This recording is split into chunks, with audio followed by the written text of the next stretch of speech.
Good morning, Illini. Welcome back to Healthy Illini Podcast. I am your host, Matt Schrock, as always.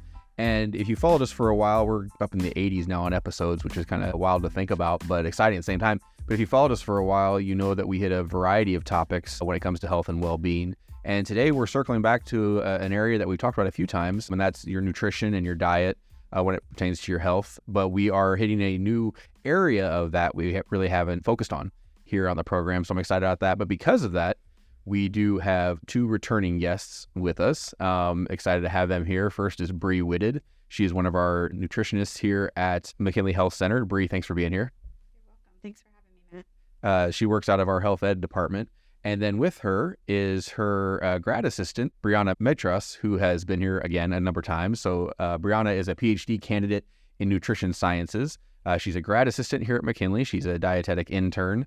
And then this is pertinent to the conversation today, but she's also serves on the Student Fellows Association as treasurer for the International Association of Probiotics and Prebiotics. Brianna, thanks for being here. Thanks for having me back. I'm glad to have you guys back. You always offer so much incredible insight and guidance for students and any listener. And today we're talking about something that, you know, in any realm of our society, we have buzzwords, we have latest trends, and that's the same with diets, with nutrition, things like that.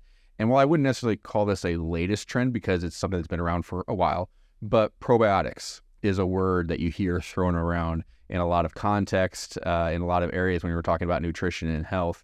And whether you have just a passing knowledge of it or a lot of experience with probiotics, you've probably heard that term or seen it in a pharmacy or a grocery store or whatever, seen it available. And so we really want to start the conversation and get the listeners thinking about what those are. So the natural starting point is simply to ask, what is a probiotic? Yeah, great question. So a probiotic is scientifically defined as a live microorganism that when administered in adequate amounts can give a health benefit to the host or the person taking it. And so a lot of probiotics or things called probiotics haven't really been shown to have a direct benefit. But when we are talking about research studies and those types of probiotics, they have to show some benefit to the person taking it. We'll get more into the details of the benefits and some of the concepts around it.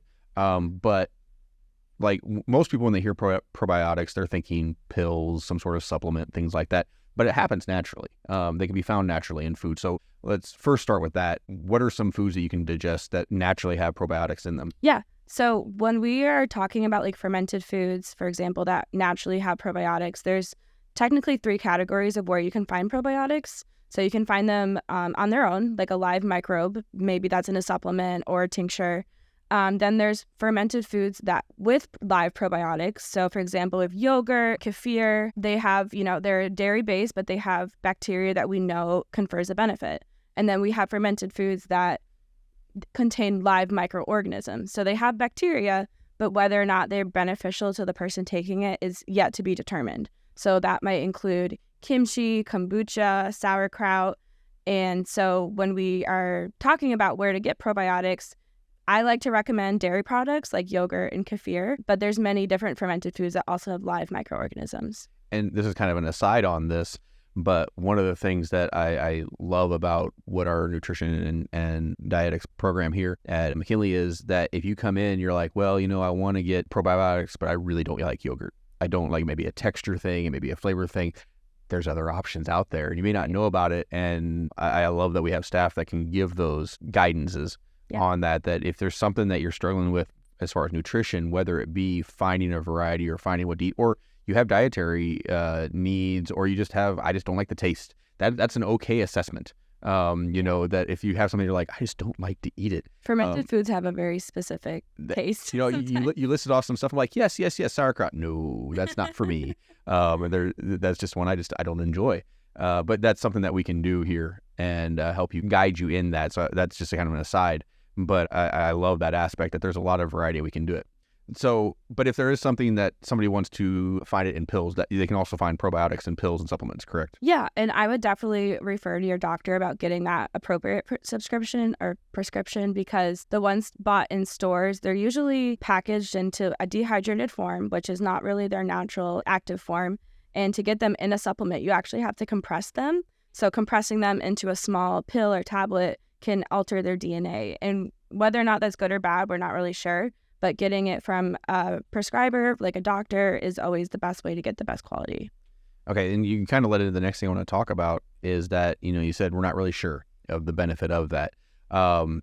You hear the benefit for your gut health with probiotics a lot. That's kind of the selling point a lot of times when you find advertising or conversations around probiotics. So can you kind of shed some light and give us a little direction on what are the benefits of probiotics, and are there any risks to them? Kind of give us an idea of why we should even know what probiotics are. Yeah. So one way I like to describe probiotics to people is that the metaphor of tourists. Probiotics are something that are coming to visit you in your system. They're traveling, they're, going through your GI tract, and then they leave. They go home or they go to the toilet. So it's similar to like a tourist where, they're here and then they go. So probiotics are something that they have the best benefit when you're consuming them regularly because they don't stick around. They come and they leave. So by having yogurt every day or a probiotic supplement every day, you're re-exposing your GI system to those microbes. And some of the benefits that we are aware of really consist of anti-inflammatory processes to diseases like irritable bowel syndrome or Crohn's disease. So those have like the highest room for growth or optimization of probiotics. And also if you're taking a course of antibiotics and you happen to have diarrhea, those are also, they kind of help supplement those symptoms. Another great aspect of probiotics, especially from probiotics with in fermented foods like yogurt or kefir, they actually can increase your ability to tolerate lactose. So if you have lactose intolerance, you have to take a lactate, or you're just staying away from dairy. If you start to slowly incorporate fermented yogurt or kefir into your diet day by day, over a couple of months, you'll actually have the enzymes, that lactase, that break down lactose. And those are being produced naturally by your body rather than taking the lactate supplement, as that's also a tourist. It's coming and it's leaving. So you're actually optimizing or priming your body to handle more dairy day by day. So those are the few things that we do know. Mm-hmm. You mentioned in some of the prep work that it's not necessarily that it doesn't do more. We just don't know what it does yet. Right. We don't have the data that shows it. And one thing I do want to highlight that you kind of mentioned is that while it's being advertised as a cure-all in some areas, we don't really have that kind of scientific data to show that, and that there's really not a regulatory body for that in the U.S. Can you kind of explain what that means? Right. So like a regulatory body is something that was a third-party testing, or the government does an initial testing to make sure what the product that's being sold actually has the benefit that they claim to stay. For example, we have like heart healthy claims for like whole grains, for example. Those are proven through research studies over the last at least 2 decades that they can put on their food labels now, like, hey, this is heart healthy for you, helps prevent cardiovascular disease.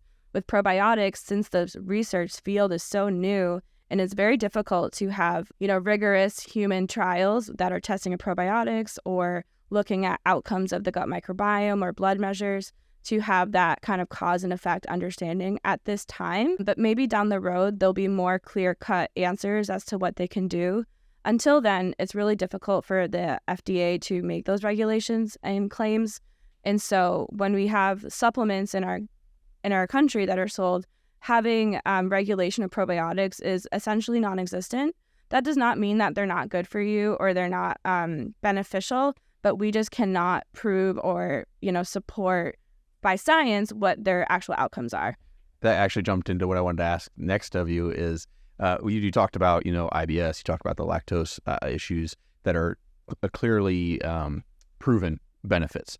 Are there any proven risks? Is there any negative to taking a probiotic? Even if, you look at it, like you said, we're just not sure yet on some of the benefits. Is there a risk to taking them just to see how they might help you? Yeah, so from what I'm aware of, we haven't seen any detrimental effects from taking probiotics regularly. The only downside, I would say, is that they're expensive.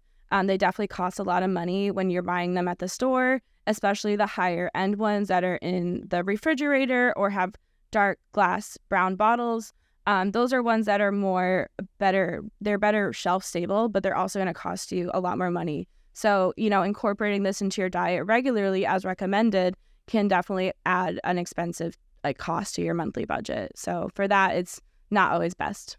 I appreciate that you, excuse me, and I appreciate that you made the distinction that we don't necessarily know yet, and there's not any risk, because in my own personal experience, I have my youngest is on the autism spectrum, and we don't know why. And honestly, our medical professionals cannot explain why. But when he takes a probio, it helps with his cognitive focus. We have that evidence. Now, I'm not going to say it might be anecdotal. I have no idea, but for us, it's a big deal. And so exciting. I appreciate that you leave the door open for, it's not bad for you. If you want to try it and it helps you out, hey, great. And that's a fantastic thing. So I just want to just say thank you for that, because that actually means a lot. So, we're talking about the benefits, we're talking about the lack of risk, but one of the things that you had mentioned in the prep work is that it's not a magic cure. Like, just taking a probiotic pill is not going to fix your gut health. It's not going to fix your diet. It's not going to fix your ailments in general. That if it's used, it needs to be used alongside a healthy diet. Right. So if somebody was wanting to bring that into their regular diet and they don't want to eat sauerkraut every day, what's a good way to look at how to add probiotics to a general diet? Yeah. So like I said earlier, probiotics are like tourists. They're foreigners. And so when you're taking a probiotic supplement, a lot of the times the actual bacteria in that supplement are not native to our gut microbiomes. So for that reason, they're going to come and go, but they can't really colonize or, stake a claim, because they don't actually, they're not actually like native to our gut. And so when we are trying to improve our gut microbiome health, it's really important to kind of strengthen and support our pre-existing microbes in our gut microbiome. And so one way to do that, like I said, is to take a probiotic or consume a probiotic fermented food regularly. But the best way to support your gut microbiome is to have a diet high in fiber. And now fiber is a type of carbohydrate that exists in vegetables, fruits, grains, seeds, and nuts. So anything that's not an animal product. And so fiber takes a lot. Our bodies cannot digest fiber. Only our gut microbiome bacteria can. So by eating high fiber, you're giving fuel and food to your gut microbiome, which allows them to digest it, produce beneficial compounds like short-chain fatty acids, and those can then assist the rest of our body and our health functioning. So one way to really support your gut microbiome is to focus on getting a lot of fiber in your diet. Women are recommended to have 28 grams of fiber per day, and men are recommended to have 35 grams of fiber per day. But most Americans do not meet this threshold. And so we want a cure-all. We want an easy fix. But the best way is a balanced diet that way. The running joke around here for me is I had the shoulder issue, and I went to our athletic trainer, and she said, do these exercises. I said, I just want a pill, which there is not one, obviously. But you're right. We look for that quick fix. We're an instant gratification society. And so we want to take that pill is very inviting because, I can take this pill and it'll take care of it. But it's really a lot more complicated than that. I'm going to pivot just a hair here and talk to Bree, actually. And this conversation has been pretty much me talking to Brianna, which is awesome because Brianna has done a fantastic job. She's sharing incredible knowledge here. But one of the things we talked about off air, Bree, was that this is a benefit of what McKinley does. We have a lot of people, we have a lot of minds that come together and offer services to students. And so would you share a little bit about why it's so important that you have a grad assistant and you have grad assistants and you have peers and things like that and how that benefits the students here at UIUC? Yeah, for sure. I've been over here frantically taking notes on what she's saying just because we really value the students here at the University of Illinois, and then especially the opportunities that we can offer to those students to help expand their professional opportunities.